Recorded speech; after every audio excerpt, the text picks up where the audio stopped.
Welcome to Fame World Educational Hub.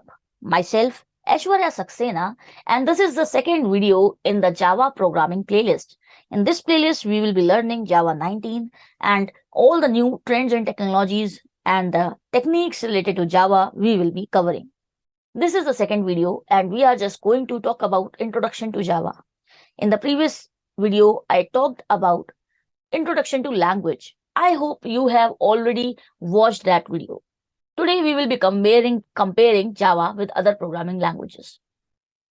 So if we talk about the comparison between C and Java, so Java is an object-oriented programming language, and simply C is not object-oriented. Like, this is necessary to understand that what are the differences between other programming languages with, like, if you compare it with Java. Because when you are learning something, so you should know the background details of those languages also. That's why we are discussing it in this video. Java doesn't include C unique keywords like goto, seizeof, typedef. Like, these are present in C, but it is not present in Java. Java does not contain the concepts of structure, union, enumeration.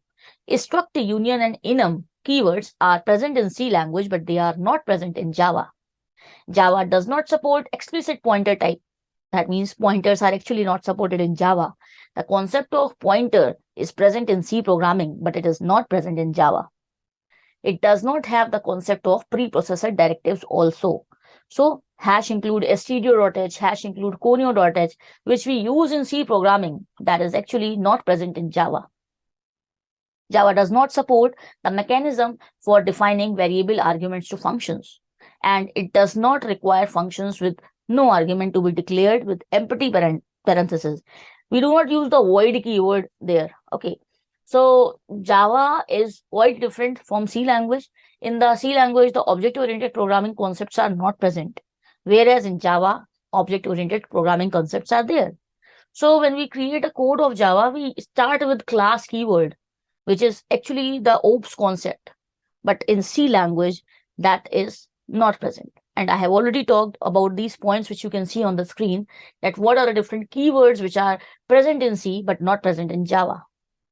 In the next video, I will talk about the difference between Java and C++. Do not forget to subscribe the channel if you are new to this channel. And if you have not watched the previous video, go through it. Thanks for watching. Stay tuned and don't forget to subscribe. See you in the next video.